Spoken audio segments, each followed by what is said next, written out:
What's up, this Cotman back again for another video. Ang pag-uusapan natin today is about Ask Cotman, kung saan po yung mga tanong nyo na iniiwan sa comment section isasagutin natin dito.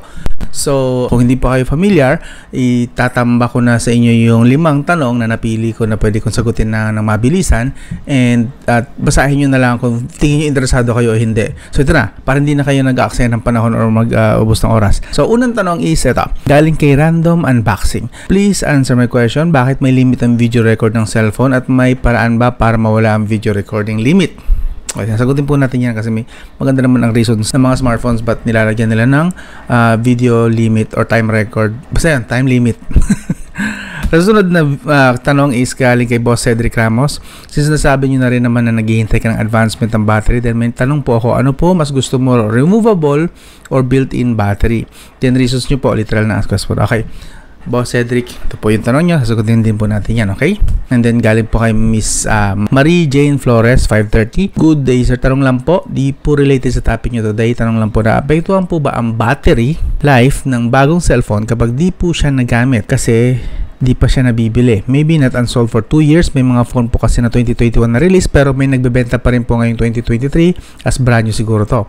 Pero yun nga, nakatenga nga, ika nga. So actually may video na ako about dito pero sasagutin natin na mabilis lang dito para mas maintindihan nyo na din agad. And galing kay Boss Lenlen Villacarlos 2712, pwede pa request sa susunod na Ask Cotman. Tanong ay ito, sapat na po ba ang 4G sa halip na 5G? Salamat boss, and pa-shoutout sa mga Gopings na kagaya ko. Wow, shoutout sa mga Gopings na kagaya mo boss. And finally, galing kay Boss John Lay Vlog 8820, alin na mas safe, Apple, Samsung or Chinese brand? Lalo na ngayon tumitindi ang away natin sa China, baka inispiya na tayo. Just asking. Okay, so yun po yung 5 tanong. May interesado pa kayo, may mga tanong kayo doon na feeling nyo gusto nyo rin itanong sa akin?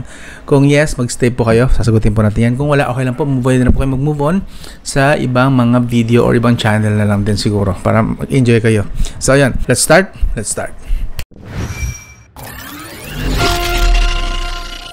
So sa unang tanong galing kay Boss Random Unboxing, is answer my question, bakit may limit ang video record ng cellphone at may paraan ba para mawala ang video recording limit? So unang-una, nilalagay, ang alam ko kasi nabasa ko before, kasi may problem ko rin yan dati sa LG V20 ko yata dati, may limit kasi siya na 5 minutes. And nagkaroon ako dati ng Google Pixel, alam ko may limit din yata siya na 10 minutes.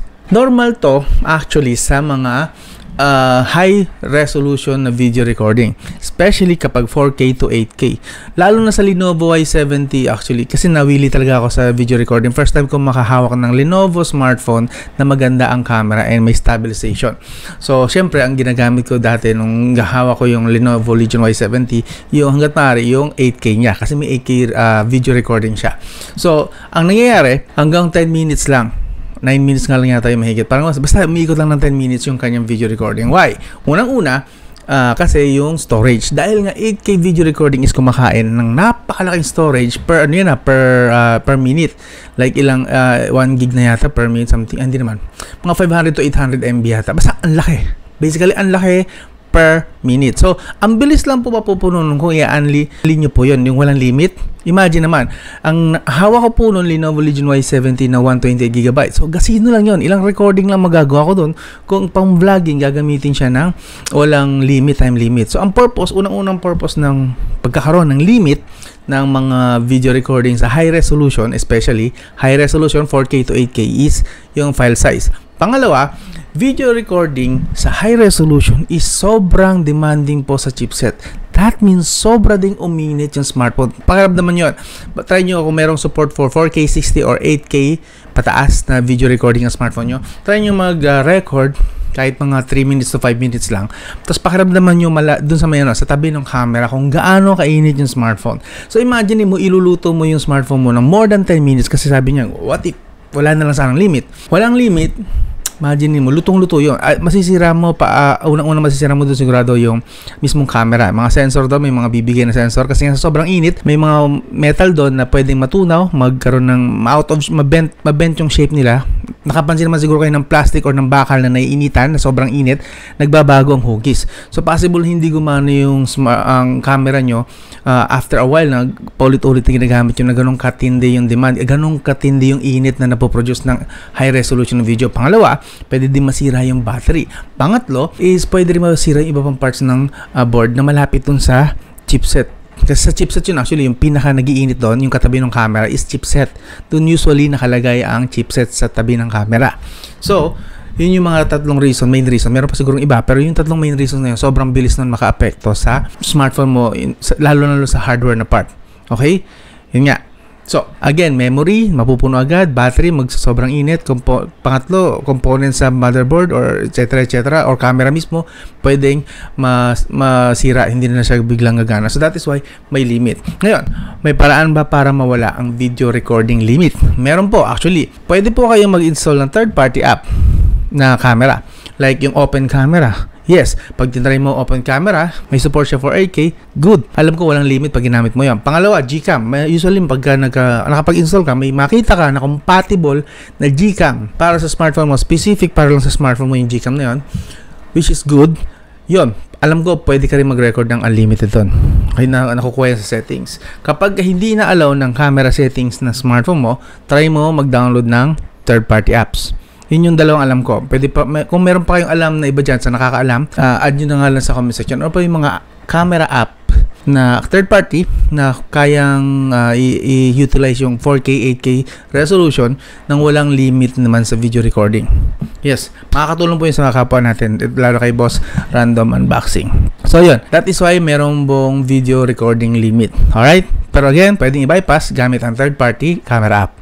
Alright, susunod na tanong galing kay Boss Cedric Ramos. And since nasabi nyo na rin naman na naghihintay ka ng advancement ng battery, then may tanong po ako. Ano po mas gusto mo? Removable or built-in battery? Then reasons nyo po. Actually, may video na po ako nito. 2019 pa. Yes, bagong YouTuber pa lang ako. Meron na akong video about dito. And ang sasagutin ko hanggang ngayon, yung pa rin ang sasabihin ko, is mas gusto ko ang removable battery.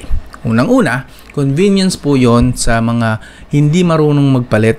Okay? And even sa amin na marunong magpalit, problem naman po kasi namin, usually, lalo pag glass yung smartphone, gawa sa glass yung smartphone, minsan, pagka sinuswerte-swerte ka is nababasag kasi yung pagka natuklap ng mali-mali. So, medyo sensitive din, and hindi rin naman ganun kamura yung basag na back case. So, tsaka ang laking tulong talaga, ang laking tulong para sa lahat overall, yung kapanahunan ng Nokia na napakadali lang magpalit po ng battery, tuklap lang, salpak ng bagong battery, so on and so forth. The problem nga lang sa ganitong sitwasyon is yung waterproof na certification, yung seal nga, ika nga.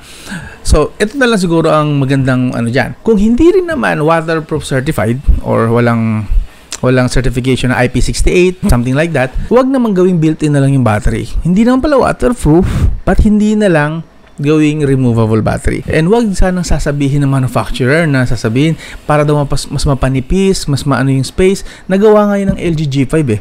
LG G5 is napakanipis pero nagawa po niya yung removable battery. And even may LG V20, napakanipis din po nun, removable battery. Possible.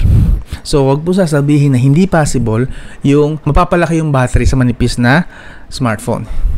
Lalo ngayon, hindi na applicable yun. Kaya na ngayon na sobrang nipis ng battery pero mas mataas ang capacity. So, para-paraan na lang niya ng mga manufacturers na binibuilt-in nila tapos naka-sealed kasi para bumili tayo ng smartphone every time na yung battery na ang bumigay. Pero, yung ibang parts naman ng smartphone is okay pa naman. Okay pa. Pero wala tayo, meron mga tao ganun, promise na kapag battery lang issue pero gusto na ng palitan ng smartphone nila, gusto nila mag-upgrade, gusto nila magpalit. Kasi ayaw na nila nung hassle na magpapalit pa ng battery, so on and so forth. Para sa kanila, wala na yan. Dispose na yun. May mga ganun po talagang tao, promise. May encounter nyo yun. So, yeah.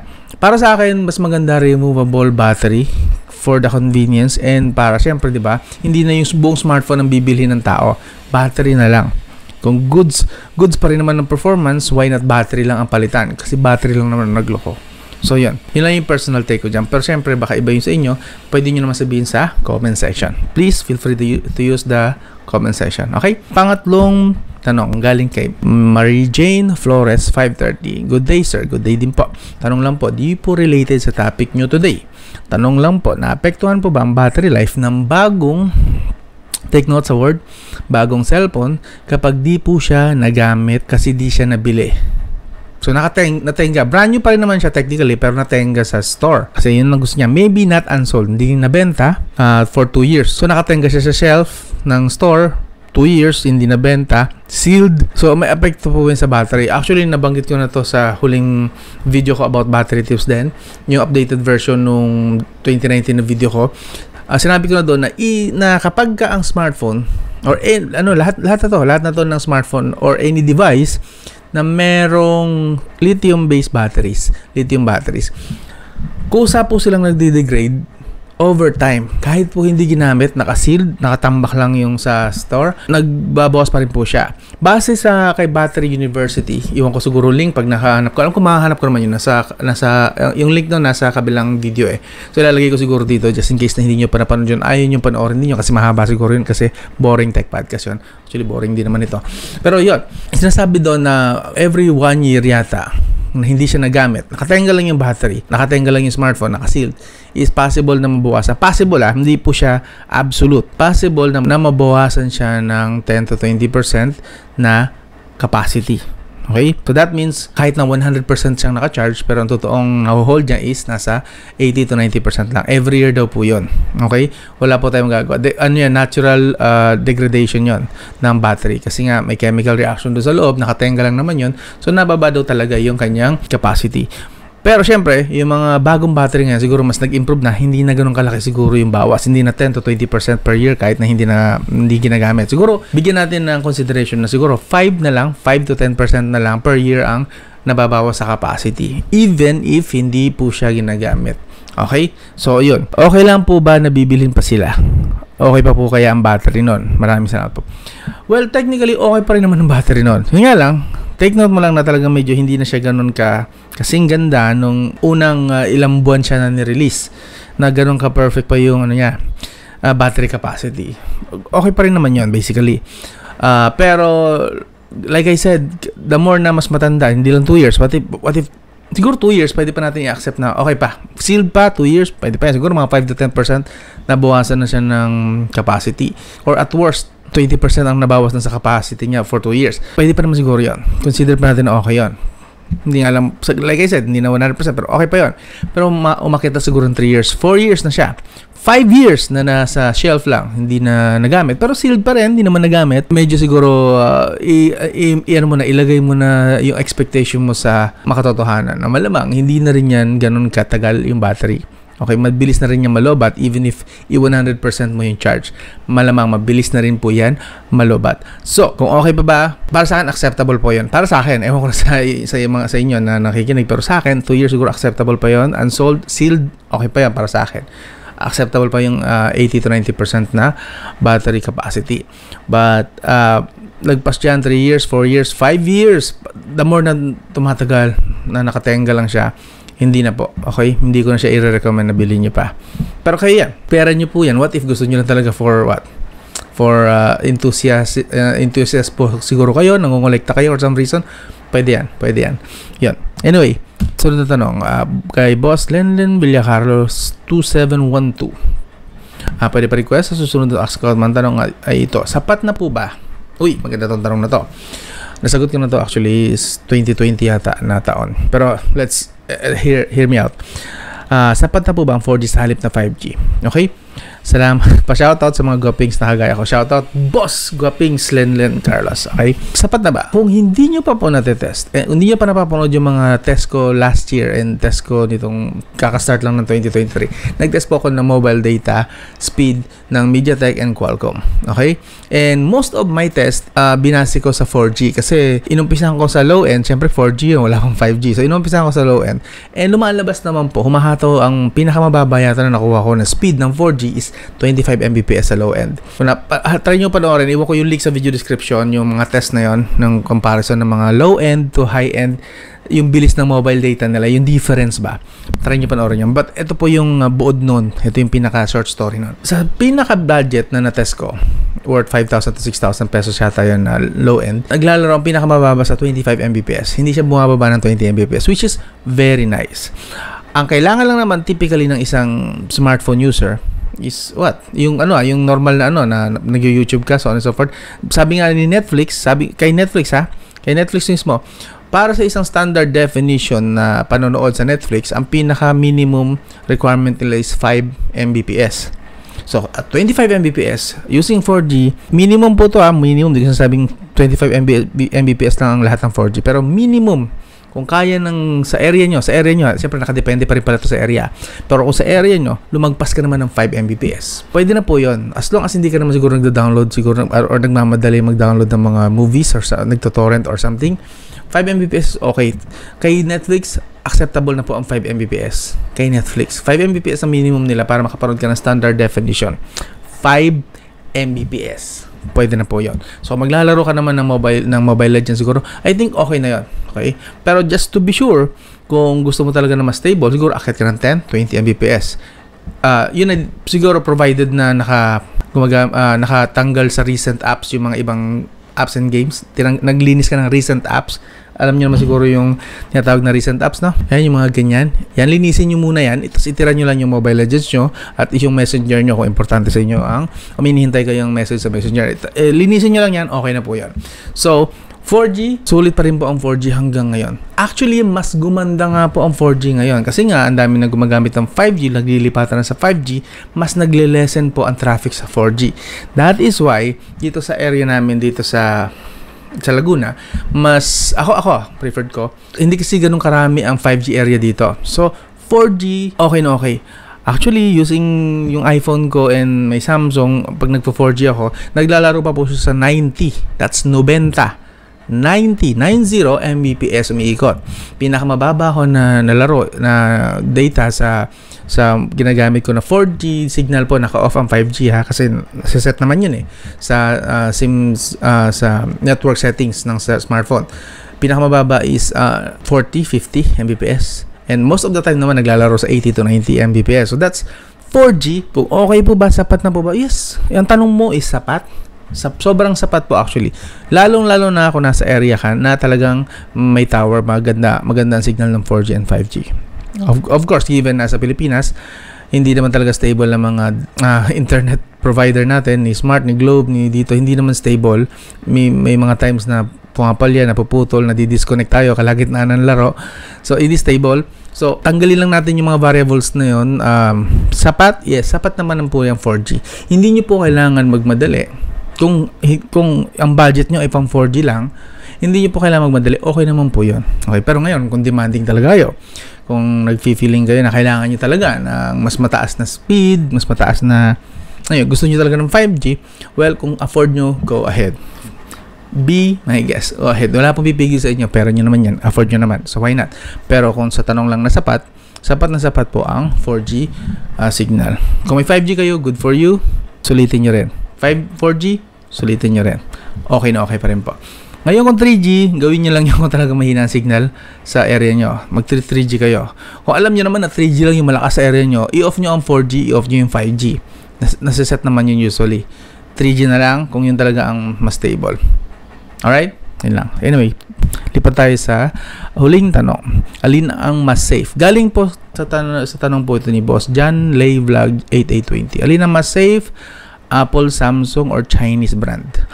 Lalo na ngayon, tumitindi ang awin natin sa China. Baka inispiyan na tayo. Respect my post, just asking. Okay. So, ito, real talk, honest talk. Wala namang masasabi natin totoong safe. Private. Sa mga ayaw, mga ayaw sa China, pero nagpapaka-ipokrito gumagamit ng Chinese smartphone. Pero ilabas na natin yan. Sa mga ayaw sa China, syempre, ako, preferred ko talaga, ayaw ko na gumagamit ng hanggat maaari lang naman, pero nagpapaka-ipokrito nga tayo dito. Hanggat maaari is iwasan natin na gumamit ng mga Chinese brand hanggat maaari. But still, ang dami po kasing necessity rito sa Pilipinas, necessity natin na involved si China, galing kay China, gawa ni China. So, wala naman talaga tayong totoong independence pagdating sa sources ng mga pangangailangan natin. Kailangan natin ng iba't ibang bansa. Hindi lang China, US. Alam ko meron kailangan din tayo sa Vietnam, sa Thailand, so on and so forth. Kung ano ng mga products yan, hindi natin alam. So, in terms of privacy, alin ba mas safe?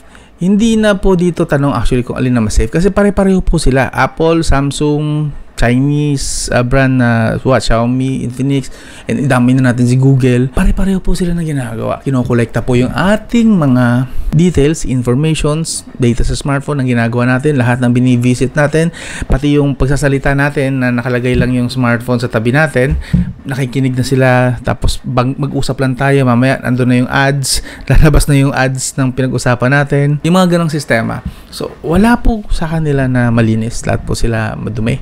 Lahat sila may masamang intensyon, pinagkakakitaan tayo, pinagkakaperaan tayo. Walang exclusion. Mga pa Chinese, US, Korea, ano ba, mga pinanggagalingan ng mga smartphone natin. Lahat yan.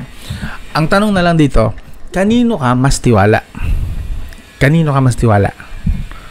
Okay? Ako, honest, mas tiwala ako sa US and Korea. Yun ang prefer ko. Okay? So that is why ang pinili ko na lang na final na smartphone na gagamitin ngayon is Samsung from Korea and Apple from US. Okay? Pero like I said, hindi ko sinasabi na mas better si Korea at si US. Kasi pareho lang naman yan. Nag-ahakot pa rin naman ng data. Lahat ini-espia rin naman nila tayo. Walang difference. So, it's just your option, your choice. It's your choice kung kaninong brand ka magtitiwala. Okay? The rest, huwag yung sasabihin na, ay, mas okay yung Apple ko, mas okay yung Samsung ko. Hindi ko pwedeng sabihin na gano'n yun. Kasi madumi rin yung practice ni Samsung and Apple. And hindi nyo rin pwedeng sabihin na mas okay si China, si Xiaomi, si Infinix, si Tecno, si Vivo, si Oppo, mas okay. Ganun din ang ginagawa niyan. Ini-spirit tayo. Walang malinis. So, pili ka na lang. Ika nga sabi nga ng isang kasabihan, hindi ko alam kung sino nagsabi nito. Choose your poison. Ano man ang piliin mo, pare-pareho lang ng epekto, pare-pareho lang sila ng ginagawa. Ikaw, ano ba sa tingin mo? Ikaw, boss, iwan ko kayo bago ko iwan kayo sa video na to. Ano naman ang choices nyo? Mas pinagkakatiwalaan yung brand ng smartphone. Okay? Ilabas na natin yung budget. Kunwari, afford nyo lahat. Kunwari lang, kung kayo papipiliin, anong brand ang pipiliin nyo? Unlimited ang budget nyo. Anong brand ang pagkakatiwalaan nyo? Okay? So, yan. Kayo nang bahala isip-isip dyan. Use the comment section. Usap tayo doon. And pag may babasahin ko rin naman yung mga yan. And if ever na reply na lang din ako sa inyo. Pag-usapan natin na maayos. Okay? So, yun. This is Cotman. And this was Ask Cotman. Kung may mga tanong kayo, iwan din kayo ng mga tanong. Kung may gusto kayong tanong para i-feature natin sa next vlog. Yung mga tanong sana na mas marami ang makikinabang o mas maraming pwedeng maging mas interesting makinig or malaman. Yun yung mga gusto kong mga tanong, yung mas broad. Ika nga, mas broad siya. Mas maraming makikinabang. So yun. I'll talk to you again soon. I'm out.